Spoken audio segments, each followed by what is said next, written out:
Good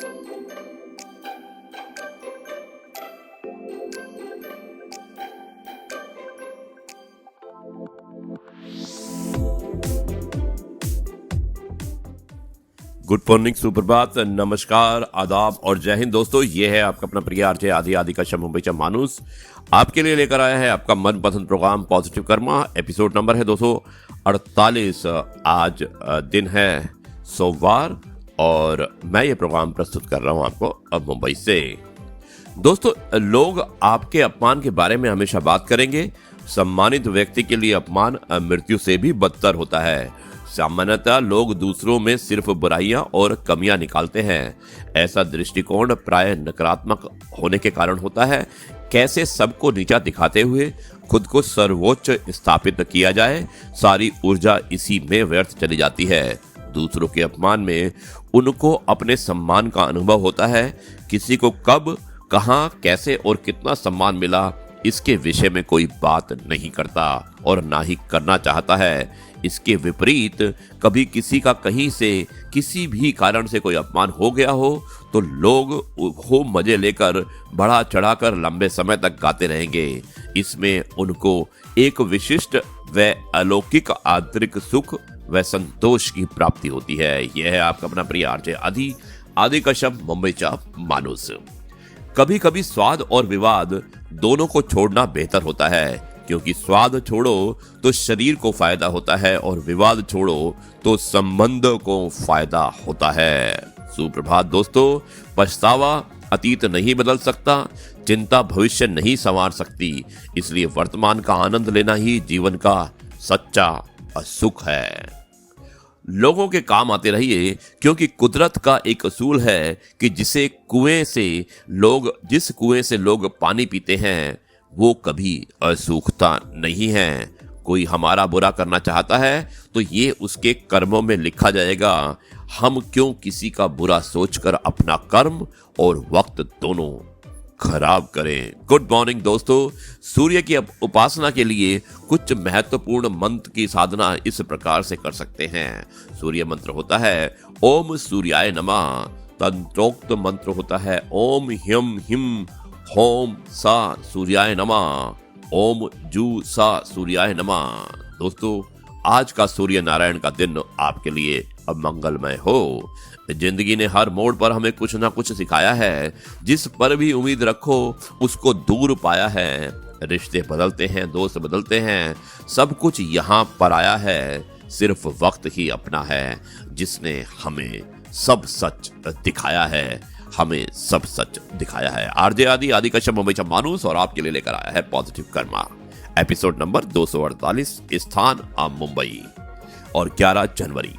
दोस्तों, आज का महत्व मैं बताना चाहता हूं। लाल बहादुर शास्त्री की पुण्यतिथि। वे स्वतंत्र भारत के दूसरे प्रधानमंत्री थे। उन्होंने जय जवान जय किसान के नारे को लोकप्रिय बनाया और उन्होंने भारत के स्वतंत्रता संग्राम में सक्रिय रूप से प्रोत्साहित किया। तथाकथित रूप में कार्डियक अरेस्ट होने के कारण आज के दिन यानी कि 11 जनवरी 1966 को उनका निधन हो गया। ईश्वर उनकी आत्मा को शांति दे। यह है आपका अपना प्रिय आरजे आदि कश्यप मुंबईचा माणूस। चाय हो या चाह, रंग एकदम पक्का होना चाहिए। फिक्र हो या जिक्र, रिश्तों में अपनापन होना चाहिए। जीवन में हीरा परखने वाले से पीड़ा परखने वाला ज्यादा महत्वपूर्ण होता है। जय श्री कृष्णा। दोस्तों, यह है आपका अपना प्रिय आरजे आदि कश्यप मुंबईचा माणूस और आपके लिए लेकर आया है आपका मनपसंद प्रोग्राम पॉजिटिव कर्मा। जाइएगा मत। मिलता हूं एक छोटे से ब्रेक के बाद में और आपको वेताल 25 के आधार पर आज कहानी नंबर 8 सुनाऊंगा। आरजे आदि कश्यप मुंबईचा।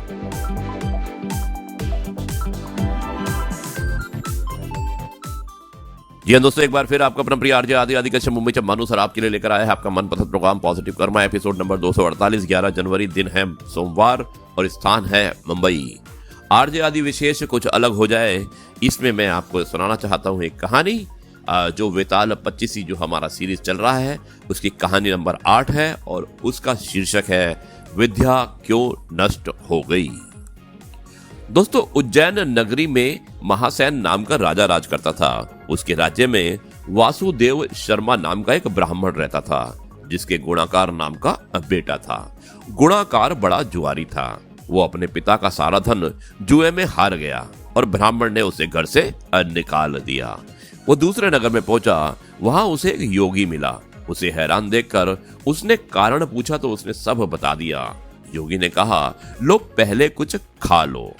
गुणाकार ने जवाब दिया, मैं ब्राह्मण का बेटा हूं, आपकी भिक्षा कैसे खा सकता हूं। इतना सुनकर योगी ने सिद्धि को याद किया। वो आई। योगी ने उससे आव भगत करने को कहा। सिद्धि ने एक सोने का महल बनवाया और गुणाकार उसमें रात को अच्छी तरह से रहा। सवेरे उठते ही उसने देखा कि महल आदि कुछ भी नहीं है। उसने योगी से कहा, महाराज, उस स्त्री ने बिना अब मैं नहीं रह सकता, मैं उस स्त्री को चाहने लगा हूं। योगी ने कहा, वह तुम्हें एक विद्या प्राप्त करने से मिलेगी और वो विद्या जल के अंदर खड़े होकर मंत्र जपने से मिलेगी। लेकिन जब वो लड़की तुम्हें मेरी सिद्धि से मिल सकती है तो तुम विद्या प्राप्त करके क्या करोगे। गुणाकार ने कहा, नहीं, मैं स्वयं वैसा करूंगा। योगी बोला, कहीं ऐसा ना हो कि तुम विद्या प्राप्त ना कर पाओ और मेरी सिद्धि भी नष्ट हो जाए। पर गुणाकार नहीं माना। योगी ने उसे नदी के किनारे ले जाकर मंत्र बता दिए और कहा कि जब तुम जप करते हुए माया से मोहित होगे तो मैं तुम पर अपनी विद्या का प्रयोग करूंगा। उस समय तुम अग्नि में प्रवेश कर जाना। गुणाकार जप करने लगा। जब वो माया से एकदम मोहित हो गया तो देखता क्या है कि वह किसी ब्राह्मण के बेटे के रूप में पैदा है। उसका ब्याह हो गया है, उसके बाल बच्चे भी हो गए हैं और वो अपने जन्म की बात अब भूल गया। तभी योगी ने अपनी विद्या का प्रयोग किया। गुणाकार माया रहित होकर अग्नि में प्रवेश करने को तैयार हो गया। उसी समय उसने देखा कि उसे मरता देख उसके माँ बाप और दूसरे लोग रो रहे हैं और उसे आग में जाने से रोक रहे हैं। गुणाकार ने सोचा कि मेरे मरने पर ये सब भी मर जाएंगे और पता नहीं कि योगी की बात सच हो या नहीं। इस तरह सोचता हुआ वो आग में घुसा तो आग ठंडी हो गई और माया भी शांत हो गई। गुणाकार चकित होकर योगी के पास आया और उसे सारा हाल बता दिया। योगी ने कहा, मालूम होता है कि तुम्हारे करने में कोई कसर रह गई थी। योगी ने स्वयं सिद्धि की याद की पर वह नहीं आई। इस तरह योगी और गुणाकार दोनों की विद्या नष्ट हो गई। इतनी कथा कहकर बेताल ने पूछा, राजन, यह बताओ कि दोनों की विद्या क्यों नष्ट हो गई। राजा बोला, इसका जवाब साफ है। निर्मल और शुद्ध संकल्प करने से ही सिद्धि प्राप्त होती है। गुणाकार के दिल में शंका हुई कि पता नहीं योगी की बात सच होगी या नहीं। योगी की विद्या इसलिए नष्ट हुई कि उसने अपात्र को विद्या दी। राजा का उत्तर सुनकर बेताल फिर पेड़ पर जा लटका। राजा वहां गया और उसे लेकर चला तो उसने यह कहानी सुनाई। दोस्तों, कहानी क्या थी? वो होगी कहानी नंबर 9। यह है आपका अपना प्रिय आरजे आदि कश्यप मुंबईचा माणूस और आपके लिए लेकर आया था आपका मनपसंद program positive karma, episode number 248। आज 11 जनवरी है और स्थान है मुंबई। अब मैं इस कार्यक्रम को यहीं पर समाप्त करता हूं और कल आप एक बार फिर मुलाकात करूंगा नई कहानी के साथ, नए किस्से के साथ और नई बातों के साथ। तब तक के लिए आपसे मैं कहता हूं नमस्कार, जय हिंद, वंदे मातरम, भारत माता की जय।